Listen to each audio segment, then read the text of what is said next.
This is Hillbillies in the Bush, and we are going to process a buck here.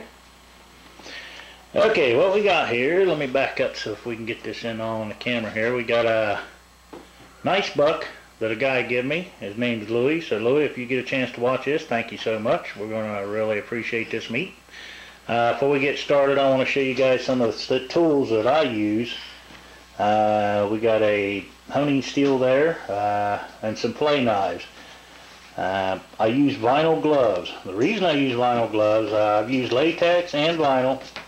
Vinyl gloves, when you put meat and hair on vinyl gloves, it doesn't stick very well.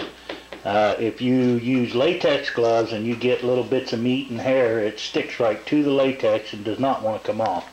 So therefore I use vinyl gloves, and they're a little bit, they're easy to tear. They're not as easy to, flexible as the latex, but it's all about keeping the little chunks of meat and stuff off your hands and gloves.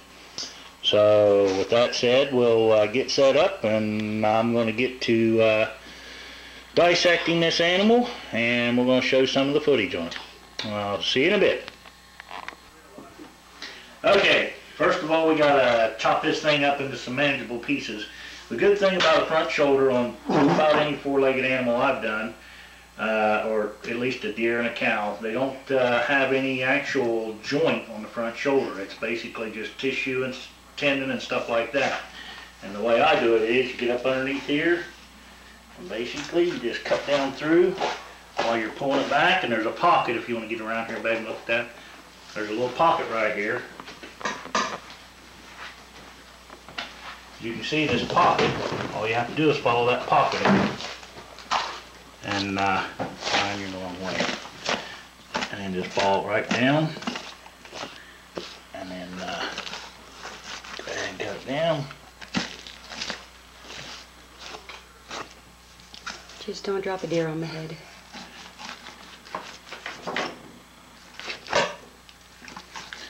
Basically, there it is.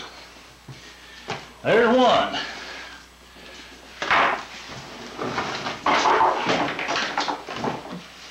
Pretty good sized buck, and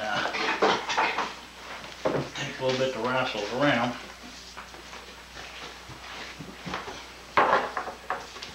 Without dumping it off this table. And the same thing for this one. Go down through.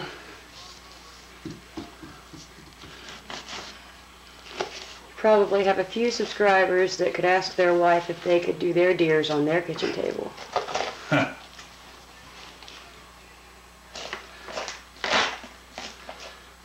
Mrs. Hillbilly's a pretty nice old gal.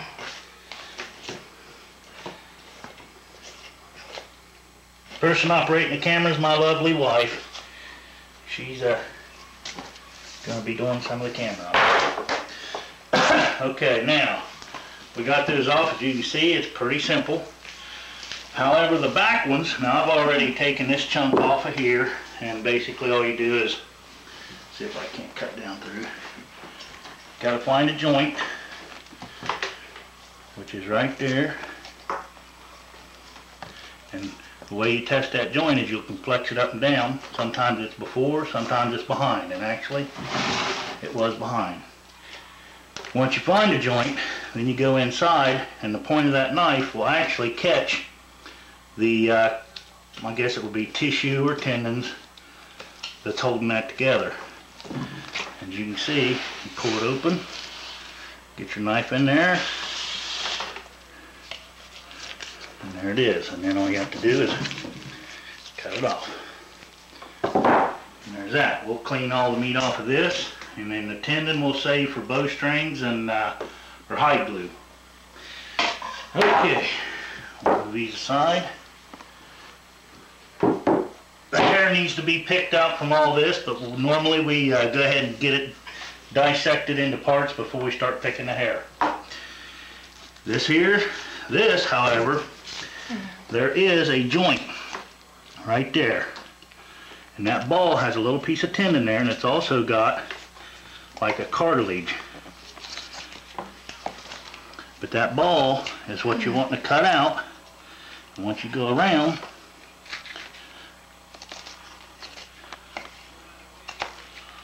you just cut down through that ball, And it takes a little bit sometimes to get down through there. Hitting the ball is the big thing.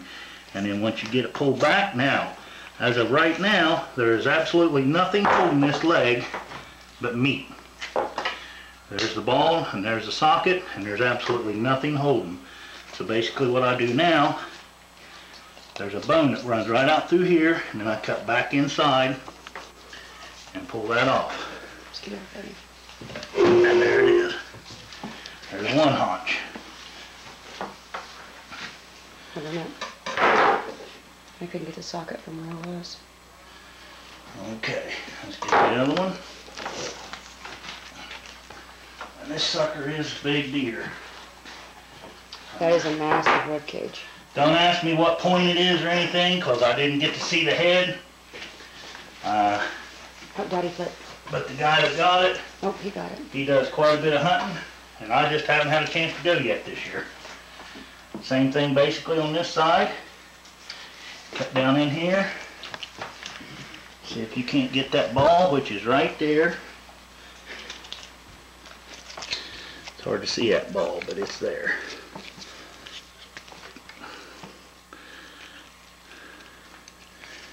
And you're either going to be on one side or the other. Let me see it better angle. And I'm on the other side, so I got to get down in this way. Get down here and flip this back. Once you get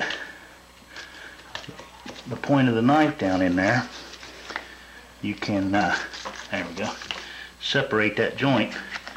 And the same goes for this side. Once you get that out, there's absolutely nothing holding this leg together except for meat. And the same goes for this side. Just come down through. There's like a hip bone that runs down right here that you got to kind of skirt out around and then back in. And basically, make sure this thing don't fall off the table. This right here is all there is to it. There it is. It's gonna fall. There's the other one. No, here it's good. Now, the loin, to get the loin out, now all this stuff right here along the side is what they would call flank steak. Basically, it goes in the hamburger. The only steaks that we usually keep, and you can get a lot of your different steaks out of this right here, these rumps. Pretty much everything we do goes straight into hamburger because we can use hamburger for a lot of different ways. What we keep out of steaks would be the inner tenderloins, which are these pieces right here. Hold that up right there, bud. These pieces right here are called the inner tenderloin. What about my knives? Over there. And you can take and run your finger, you'll feel that backbone right there. A lot of guys, if they're not careful, like this one right here, they kind of got into this, which is common when you're trying to cut that. There's a membrane. This membrane right here holds the gut sac in. You got to get that cut out of the way to get the guts out. Well, in the process, sometimes you'll nick these tenderloins. It's just a common thing, but you can stick your knife in, run it up through there, and back through here, and you can roll. This stuff is so tender, I could actually almost take my fingers and roll that up out of there. But it does tend to tear it a little bit. So I'll just go ahead and... Having a sharp knife is a must. A good sharp knife, and you're good to go. Like I said, when I was younger in one of my videos, we did a lot of butchering. We butchered our own cows and everything else.